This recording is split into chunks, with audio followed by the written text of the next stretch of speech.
Good morning, students. Today we will discuss about errors of measurement.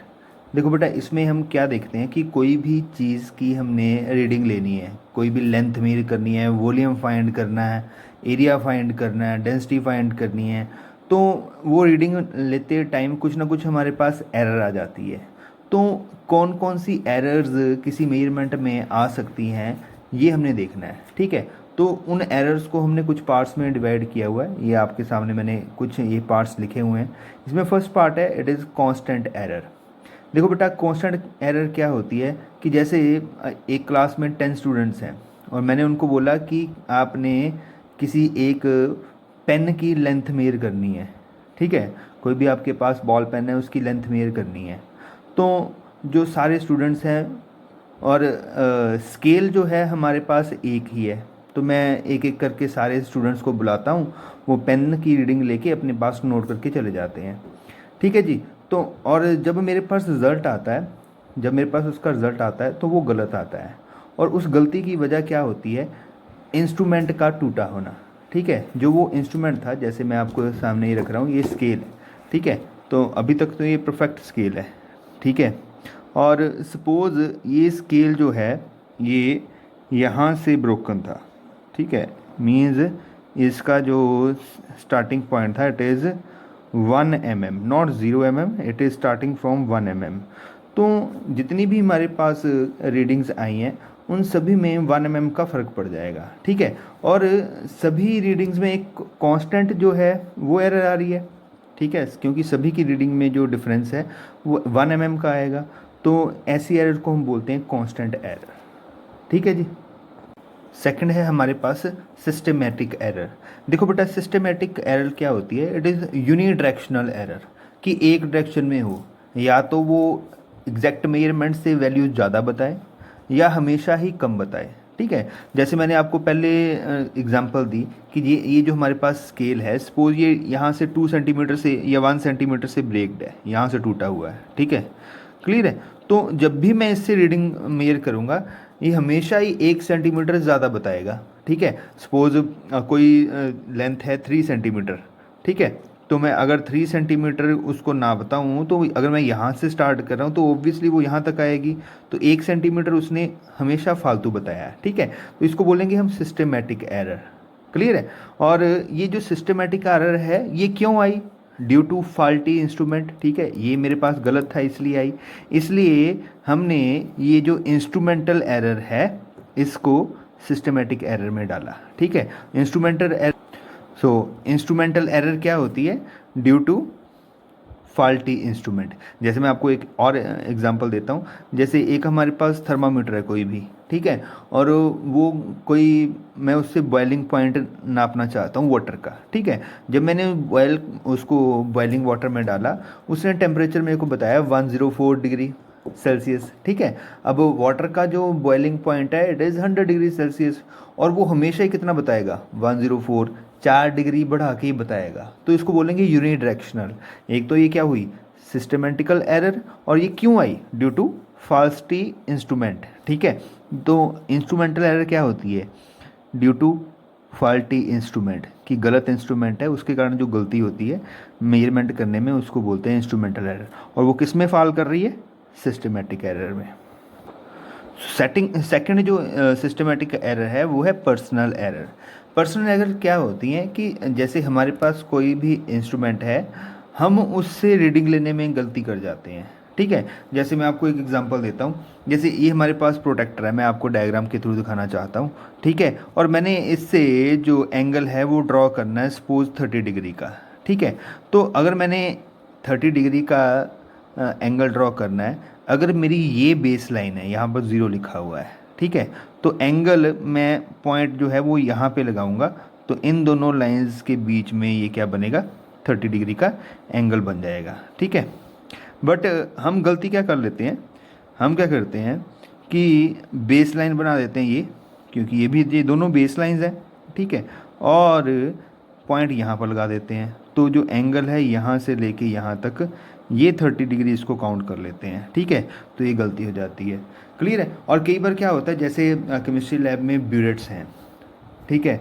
और burette के सामने reading लिखी होती हैं कि आपने इसमें कितना ml कोई भी एसिड या बेस या कोई भी लिक्विड हमने फिल किया है। तो उसमें क्या होता है, जब भी हमने वहाँ पर इसमें इस ब्यूरेट में कितना ml लिक्विड भरा हुआ है, उस रीडिंग को आइज़ के बिल्कुल सामने लाइन ऑफ साइट में रख के देखना होता है। ठीक है। अगर हम उसको नीचे से नीचे मतलब आंखों के सामने से नीचे या ऊपर रख के देखते हैं तो उसमें पैरालैक्स आ जाता है, थोड़ी सी रीडिंग में के मेजरमेंट में गलती हो जाती है। हम इसको बोलते हैं पर्सनल एरर, कि जो हमें मेयर करना नहीं आया उसको बोलेंगे हम पर्सनल एरर। नेक्स्ट है हमारे पास ड्यू टू एक्सटर्नल कॉजेज़।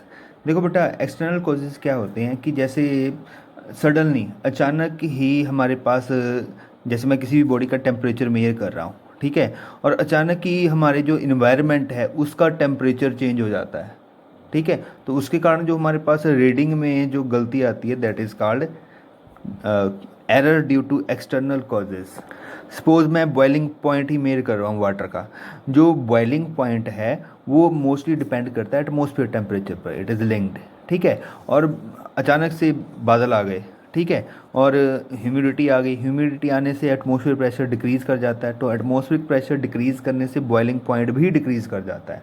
तो आप अगर नेक्स्ट डे उसका बॉइलिंग पॉइंट नोट करोगे वाटर का इन सनी डे, तो हमारे पास जो बॉइलिंग पॉइंट है वो ज़्यादा आ जाएगा, ठीक है। तो ये जो हमारे पास एरर आई ड्यू टू एक्सटर्नल कॉजेज़, ठीक है, एक्सटर्नल कॉजेज़ क्या थी, due to change in atmospheric pressure या चेंज इन टेम्परेचर। इसकी एक और एग्जांपल भी है कि हम क्या कर रहे हैं, एक हमारे पास मीटर स्केल है मेड अप ऑफ आयरन, ठीक है, आयरन से हम क्या कर रहे हैं, किसी भी चीज़ की रीडिंग ले रहे हैं, सपोज क्लोथ हम नाप रहे हैं, ठीक है, और उस क्लोथ की मैंने रीडिंग ली, मंथ चल रहा है जून वाला, ठीक है, जून का मंथ चल रहा है, बहुत गर्मी होती है, तो मैं उस क्लोथ की रीडिंग लेता हूँ, ठीक है। अब 1 मीटर मैंने क्लोथ की रीडिंग ले ली। अब मैं जब सेम क्लोथ की रीडिंग दिसंबर में लूँगा, the temperature is very low, तो वहाँ पर क्या हो जाता है कि आयरन रोड है उसकी थर्मल कॉन्ट्रैक्शन हो जाती है, ठीक है, due to change in temperature. तो अब वो रीडिंग गलत बताएगा, रीडिंग कम बताएगा, आपको लगेगा कि कपड़ा ज़्यादा हो गया है, ठीक है। तो ऐसे हमारे पास जो केसेस होते हैं उसको बोलते हैं due to error due to external causes.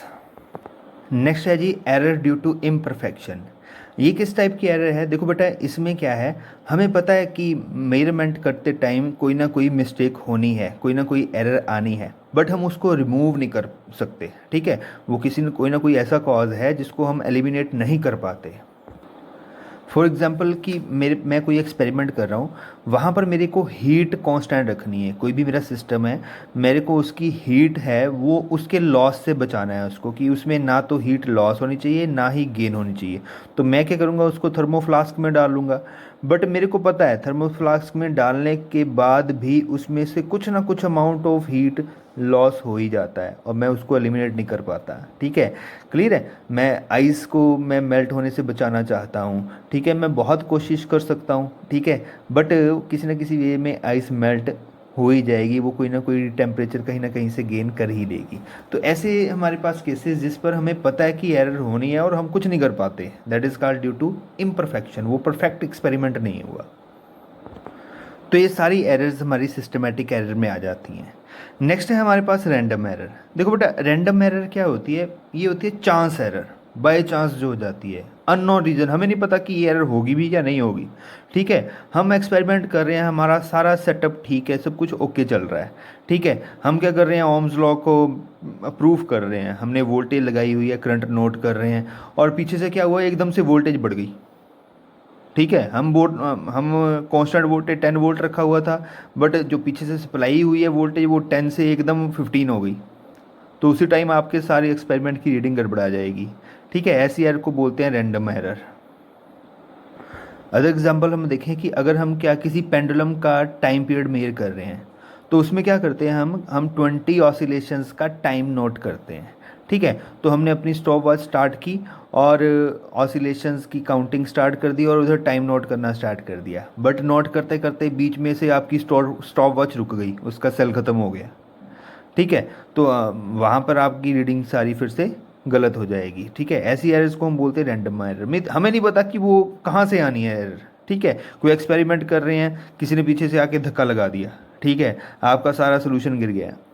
Clear है, या एक सोल्यूशन से दूसरा मिक्स हो गया, अब वो हमारे पास क्या हो गई, एरर आ गई, सारा एक्सपेरिमेंट आपका फेल हो जाएगा। That this type of error कार is called random error. So हमें ये जो एरर्स वाला टॉपिक है ये इसलिए पढ़ाया जाता है कि जब भी आपने कोई भी एक्सपेरिमेंट करना है तो इन एरर्स को अपने माइंड में रखना है कि ये हमारे पास ऐसी गलतियां हो सकती हैं, हमने इससे बचना है।